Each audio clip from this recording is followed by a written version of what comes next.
Hello everyone, my name is Purnima Kaushik. I am an assistant professor and today I am here with the part 4 of the CTQ series, Concept Through Questions. And we are preparing for the accountancy board examination with the help of CBSE sample paper in the last 15 days. सो इस video से पहले मैंने इसके 3 parts already upload कर दिए हैं, उनको आप रेफ़र कर सकते हो। 1 बाय 1 हम क्वेश्चन सॉल्व कर रहे हैं और हम कोशिश कर रहे हैं इस सैम्पल पेपर को कंप्लीट करने की। तो आज इस वीडियो में पार्ट 4 में मैं आपको बाकी के बचे हुए सभी MCQ क्वेश्चंस कंप्लीट करा दूंगी। So coming to the question, यहाँ पर 2 पार्टनर्स आपको दिए हुए हैं, राघव एंड साहिल, जो अपने प्रॉफिट एंड लॉस शेयर करते हैं इन द रेशो 5:3 और उनके कैपिटल बैलेंसेस यहाँ पर गिवन है क्वेश्चन में, प्लस जनरल रिजर्व का कुछ बैलेंस गिवन है 5 लाख रुपए और डेफर्ड रेवेन्यू एक्सपेंडिचर गिवन है 4 लाख रुपए। अब आपको बताया गया है कि एक नया पार्टनर एडमिट हुआ है जिसका नाम है ओजस्व और वो एडमिट हुआ है 20% शेयर के लिए, राइट। और उसने 20% शेयर के लिए जो कैपिटल इंट्रोड्यूस की है बिजनेस में, इट अमाउंट्स टू ₹4 लाख। अब हमसे पूछा गया है कि ओजस्व का जो शेयर ऑफ गुडविल है वो कितना होगा। तो चलिए इसको सॉल्व करते हैं सिंपल वे में। तो अगर मैं इस क्वेश्चन के सॉल्यूशन का रोड मैप आपको प्रोवाइड करूं तो यहाँ पर आपको कैलकुलेट करना है हिडन गुडविल, राइट। उसके लिए स्टेप 1 आप फॉलो करेंगे to calculate 100% capital from the Ojasv share of 20%। यहाँ पे 20% की वैल्यू दी हुई है आपको 4 लाख और इस 20% की वैल्यू से 100% वैल्यू आप कंप्यूट करेंगे। स्टेप नंबर 2 में आप एक्चुअल कंबाइंड कैपिटल कैलकुलेट करेंगे क्वेश्चन में दी हुई चीज़ों से, यानी कि यहाँ पर आपको पार्टनर्स के कैपिटल अकाउंट्स का बैलेंस दिया हुआ है, प्लस कुछ और जनरल इन्फॉर्मेशन दी हुई है कि और क्या क्या चीज़ें हैं जो आपका कंबाइंड कैपिटल फॉर्म करती हैं। उसके बाद जब दोनों चीज़ें आपके पास होंगी, 100% capital as per the new partners capital and actual combined capital as per the old partners capital and other adjustments, फिर उन दोनों को आप कंपेयर करेंगे और उससे आप कैलकुलेट कर पाएंगे हिडन गुडविल को। तो जैसे अभी हमने डिस्कस किया, सबसे पहले स्टेप 1 होगा हमारा टू कैलकुलेट दी 100% कैपिटल। अब 100% कैपिटल के लिए आपको ऑलरेडी 20% की वैल्यू दी हुई है 4 लाख रुपीज़ यहाँ पर। अब 4 लाख अगर 20% के बराबर है तो 100% कितना होगा वो कैलकुलेट करने के लिए आप इसको मल्टीप्लाई करेंगे 100/20 से। इससे आपको मिल जाएगा 100% capital which will be equal to 20 lakhs। Then step number 2 will be actual combined capital को कैलकुलेट करना। तो क्वेश्चन में सारी इन्फॉर्मेशन गिवन है। क्वेश्चन में से ही हमने क्या किया, तीनों पार्टनर्स के पहले कैपिटल आप लिख लेंगे। ये 7,20,000 राघव का कैपिटल है, 2,80,000 साहिल का कैपिटल है, 4 लाख आपका न्यू पार्टनर यानी कि ओजस्व का कैपिटल है, प्लस 2 एडिशनल चीज़ें आपको क्वेश्चन में मैंशनड हैं, जैसे कि जनरल रिजर्व दिया हुआ है तो ये भी आपका कैपिटल में ऐड हो जाएगा। और दूसरी चीज़ आपको दी हुई है डेफर्ड रेवेन्यू एक्सपेंडिचर 4 लाख का। तो डेफर्ड रेवेन्यू एक्सपेंडिचर को हम कंबाइंड कैपिटल कैलकुलेट करते समय डिडक्ट करते हैं, राइट। तो ये आपको बात ध्यान रखनी है, ये बहुत इंपॉर्टेंट पॉइंट है इस क्वेश्चन का। तो जब आप इसको कैलकुलेट करेंगे then actual combined capital will be equal to 15 lakhs। Now coming to step number 3, आपको कंपैरिजन करना है जो कैपिटल आपने कंप्यूट किया था 20 लाख का और जो एक्चुअल में कंबाइंड कैपिटल हमने बाद में कैलकुलेट किया स्टेप 2 में 15 लाख का। दोनों को जब कंपेयर किया तो पता चला 5 लाख का डिफरेंस आ रहा है। अब ये जो 5 लाख का डिफरेंस है ये और कुछ नहीं है, ये है आपकी हिडन गुडविल। अब सबसे बड़ी गलती आप क्या करोगे, सीधा 5 लाख आते ही आप यहाँ पर ऑप्शन नंबर ए देखोगे और इसको टिक कर दोगे, पर आपका काम यहाँ पर ख़त्म नहीं होता है। बहुत ध्यान से इसको सॉल्व करना है, क्वेश्चन को ढंग से पढ़ना है। यहाँ पर लिखा हुआ है determine the goodwill share of Ojasv, यानी कि सिर्फ ओजस्व का गुडविल का शेयर आपसे पूछा हुआ है। तो अभी काम खत्म नहीं हुआ, अभी आपको 5 लाख में से ओजस्व का कितना शेयर है वो कंप्यूट करना है। अब आपका फाइनल स्टेप होगा 5 लाख में से ओजस्व का शेयर यानी कि 20% कैलकुलेट करना, which will give you 1 lakh rupees. तो यहाँ पर आपका जो ऑप्शन नंबर बी है, this will be your correct option. Now coming to the next question, यहाँ पर गिवन है बिल्डिंग जो है वो बुक्स में अपीयर कर रही है एट द वैल्यू 20 lakhs और ये मेंशन किया गया है कि ओवर वैल्यूड है बाय 25%, ठीक है। तो मतलब बिल्डिंग की जो वैल्यू है वो 125% के बराबर होगी, राइट, क्योंकि ओवर वैल्यू की गई है तो 100% से ज़्यादा वैल्यू पे शो हो रही है 20 लाख, राइट। तो 125 की जो वैल्यू है वो आपको गिवन है क्वेश्चन में टू बी 20 lakhs। अब इससे आपको 100% की वैल्यू कैलकुलेट करनी है। 100% की कैलकुलेट करने के लिए आपको 20 लाख को मल्टीप्लाई करना पड़ेगा 100 बाय 125 से, और इससे आपको मिल जाएगा 16 lakhs। So option B here will be the correct option. Now coming to the next question. ये क्वेश्चन आपका केस स्टडी का क्वेश्चन है जो बहुत ज़्यादा बोर्ड एग्जामिनेशन में पूछा जाता है, राइट। तो इस एक केस स्टडी से आपके 3 क्वेश्चंस यहाँ पर गिवन हैं, इनको हम एक एक करके सॉल्व करेंगे। सबसे पहले हम क्वेश्चन को, केस स्टडी को रीड कर लेते हैं। यहाँ पर क्या केस गिवन है, floater limited issued 60,000 shares 60,000 8% debentures 100 each का, ठीक है। और यहाँ पर मेंशन है कि इशू जो हुआ है वो 5% डिस्काउंट पे हुआ है। देन रिडीम्ड एट 10% प्रीमियम, और रिडीम कब होगा, आफ्टर 5 years, और कितने पे, प्रीमियम पे रिडीम किया है 10% पे, ठीक है ना। नेक्स्टली यहाँ पर गिवन है कि जो डेट ऑफ इशू था उस डेट पर सिक्योरिटी प्रीमियम का जो बैलेंस था आपके अकाउंट में वो था 8 लाख रुपीज़, और जो PNL अकाउंट का बैलेंस था वो डेबिट बैलेंस था 5 लाख रुपए का। ये सारी चीज़ें आपको क्वेश्चन में गिवन है। तो सबसे पहली चीज़ जो आपको इसमें कंसेप्ट समझना है वो ये है कि सबसे पहली बात जो गिवन है कि 8% डिबेंचर्स जो हैं 60,000 वो आपके इशू किए गए हैं 5% डिस्काउंट पे। तो 5% डिस्काउंट का मतलब 60,000 इंटू 5, क्योंकि 100 ईच का एक डिबेंचर है तो 5% उसका 5 रुपये होगा। तो डिस्काउंट की वैल्यू हमारी हो गई 3 लाख रुपए, ठीक है। दूसरी बात यहाँ पर मेंशन्ड है कि रिडीम भी प्रीमियम पे किए गए हैं 10% प्रीमियम पे। तो 100 का 10% हो गया 10 रुपये, प्रीमियम का अमाउंट अगर हम निकालें तो वो होगा 6 लाख। तो ये दोनों ही चीज़ें आपके लिए क्या हैं, आप कौन, कंपनी के लिए ये दोनों ही चीज़ें क्या हैं, लॉस हैं, ठीक है। तो टोटल लॉस जो इशू पे हुआ, इशू ऑफ डिवेंचर पे जो टोटल लॉस हुआ वो हुआ आपका 9 लाख रुपए।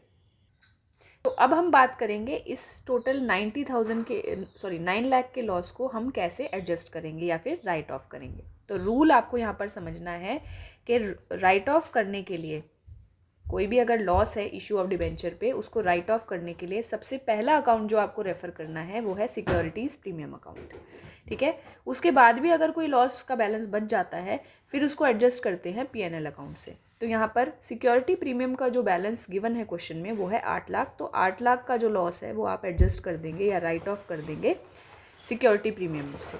उसके बाद आपका जो बचा हुआ बैलेंस है 1 लाख का, उसको आप एडजस्ट करेंगे PNL अकाउंट के थ्रू।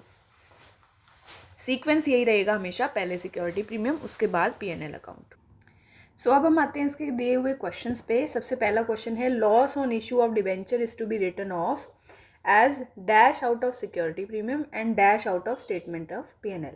तो यहाँ पर अभी मैंने आपको समझाया कि सबसे पहले 8 लाख जो है वो आपका सिक्योरिटी प्रीमियम से राइट ऑफ होगा और 1 लाख जो है वो आपका PNL अकाउंट से एडजस्ट होगा, ठीक है। तो यहाँ पर हम ऑप्शंस देखेंगे। सबसे पहले ऑप्शंस में ऑप्शन नंबर C जो है वो करेक्ट ऑप्शन होगा आपका, ठीक है। Now coming to the next question which is question number 13। अब यहाँ पर आपसे पूछा है, after writing off loss on issue of debenture dash balance in statement of PNL will be. अब स्टेटमेंट ऑफ PNL का आपको ऑलरेडी दिया हुआ था कि डेबिट बैलेंस है कितना, डेबिट बैलेंस आपको दिया हुआ था 5 लाख का, यानी कि लॉस था ये, राइट। तो अब लॉस था तो इसमें 1 लाख का लॉस और आपको एडजस्ट करना पड़ेगा, ठीक है, जो कि आपका हुआ इशू ऑफ डिबेंचर्स के केस में। तो यहाँ पर प्लस कर देंगे 1 लाख, ये भी डेबिट बैलेंस है, तो टोटल डेबिट बैलेंस आपका हो जाएगा 6 लाख रुपए, राइट। अब 6 लाख रुपए डेबिट करने हैं तो ऑप्शन नंबर A जो है वो आपका करेक्ट ऑप्शन हो जाएगा। Now coming to question number 14। Premium on redemption of debentures account will have a balance of dash to be treated as dash in the first year. अब यहाँ पर पूछा गया है कि जो प्रीमियम ऑफ रिडम्पशन अकाउंट है, premium on redemption of debenture account है, उसका बैलेंस कितना होगा फर्स्टली, और उसको कैसे ट्रीट करेंगे, कौन सा अकाउंट उसको बोलेंगे, है ना, इन दी फर्स्ट ईयर। अब यहाँ पर अगर हम बात करें प्रीमियम ऑन रिडम्पशन की, तो यहाँ पर हमने कैलकुलेट किया था प्रीमियम को और उसका अमाउंट था आपका 6 लाख, प्लस प्रीमियम जो है वो आपको 5 साल के बाद पे करना है, ये एक लाइबिलिटी है आपके ऊपर, प्लस क्योंकि 5 साल का समय है तो यहाँ पर ये लाइबिलिटी जो है वो नॉन करंट लाइबिलिटी मानी जाएगी. So option number C will be the correct answer. Now coming to the next question. यहाँ पर 3 पार्टनर्स हैं जो कि प्रॉफिट शेयर करते हैं इन दी रेशो 5:3:2 और डिज़ोल्व हो रहा है फर्म ऑन 31 मार्च 2025. अब यहाँ पर इस डेट को आपके जो असेट्स और लाइबिलिटीज़ हैं बुक्स ऑफ अकाउंट्स में वो यहाँ पर गिवन है और आपको पूछा गया है to determine the amount of realisation gain और लॉस. अब इस क्वेश्चन को मैं आपको रियलाइजेशन अकाउंट बनाकर सॉल्व करवाऊंगी ताकि आपके कंसेप्ट्स जो है वो क्लियर हो जाएं. तो सबसे पहले हम समझते हैं रियलाइजेशन अकाउंट को. तो रियलाइजेशन अकाउंट आपका कुछ इस तरीके से बनेगा और जो लेफ्ट हैंड साइड है वो आपकी डेबिट साइड है जहाँ पर आप असेट्स जो भी रियलाइज हुए हैं उनको रिकॉर्ड करेंगे और राइट हैंड साइड आपकी क्रेडिट साइड है जहाँ पर सारी लाइबिलिटीज़ जो आपको मेंशन्ड है क्वेश्चन में वो सारी रिकॉर्ड होंगी. प्लस जो मेन पॉइंट आपको याद रखना है वो है कि असेट्स में कैश को रियलाइजेशन अकाउंट में रिकॉर्ड नहीं करते हैं क्योंकि वो ऑलरेडी लिक्विड फॉर्म में है, उसको रियलाइज़ करने की ज़रूरत नहीं है, राइट. एंड सेकेंडली जो पार्टनर्स का लोन होता है उसके लिए सेपरेट अकाउंट बनता है, उसकी डीलिंग सेपरेट अकाउंट में की जाएगी. तो यहाँ पर रियलाइजेशन अकाउंट में पार्टनर्स लोन को रिकॉर्ड नहीं करेंगे. तो कुछ इस तरह आपका रियलाइजेशन अकाउंट दिखेगा after posting everything to it. तो एक एक करके हम समझते हैं. सबसे पहले हमने यहाँ पर सारे असेट्स को पोस्ट किया है, बिल्डिंग, फर्नीचर, स्टॉक, याद रखिए गुडविल को भी हम यहाँ पर पोस्ट करेंगे, एंड डेटर्स. सेकेंडली हमने राइट हैंड साइड पर सारी लाइबिलिटीज़ पोस्ट कर दी हैं, creditors and Tarun brothers loan. यहाँ पर हम तरुण का लोन इसलिए नहीं ले रहे, अरुण का लोन इसलिए नहीं ले रहे हैं क्योंकि वो पार्टनर्स लोन में ट्रीट किया जाएगा. पार्टनर्स लोन अकाउंट अलग से बनाया जाएगा. रियलाइजेशन अकाउंट में पार्टनर्स का कोई लोन नहीं आएगा, ठीक है. अच्छा, उसके बाद हमें क्वेश्चन में गिवन था कि हमने जो असेट्स हैं उनको रियलाइज़ किया है 3,40,000 में. तो यहाँ पर एंट्री कर देंगे बाय बैंक या कैश क्योंकि असेट जो है वो रियलाइज़ कर लिए गए हैं, बेचकर उनसे पैसा रिसीव हो चुका है 3,40,000. सिमिलरली क्वेश्चन में लाइबिलिटीज़ के लिए कुछ भी मेंशन नहीं है, लेकिन हमें जब कुछ भी मेंशन ना हो या फिर मेंशन्ड हो उसके अकॉर्डिंग हम ट्रीट करेंगे. अगर मेंशन नहीं है लाइबिलिटीज़ के लिए कुछ भी तब भी हम सारा का सारा अमाउंट एक्सपेक्ट करेंगे कि हमने क्या कर दिया है, इसको पे कर दिया है. तो पूरा का पूरा जितनी हमारी टोटल लाइबिलिटीज़ थी 80,000 की उसको हम यहाँ पर पेड के थ्रू, टू बैंक के थ्रू पेड दिखाएंगे, राइट, 80,000. अब जब इस अकाउंट को आप बैलेंस करोगे तो आपको कुछ बैलेंसिंग फिगर मिलेगा. अब इस केस में इस क्वेश्चन के अकॉर्डिंग यहाँ पर लॉस ऑन रियलाइजेशन आपको मिला है 60,000 का. अब क्या होगा, ये जो लॉस है 60,000 का इसको शेयर कर दिया जाएगा in the profit sharing ratio which is 5:3:2 among all the partners. अगर पूछा जाता किसी एक पार्टनर का शेयर तो आप अकॉर्डिंगली यहाँ से कंप्यूट कर सकते थे, लेकिन यहाँ पर क्वेश्चन में सिर्फ पूछा गया है determine the amount of realisation gain और लॉस. तो यहाँ पर सीधा सीधा आप देख सकते हो लॉस है और वो भी कितने का, 60,000 का. So option number A will be the correct answer. Sorry, option number C will be the correct answer, right. So sorry for this. C जो है वो आपका रियलाइजेशन लॉस 60,000 ये आपका सही ऑप्शन हो जाएगा. Now coming to the next question, last question for this video.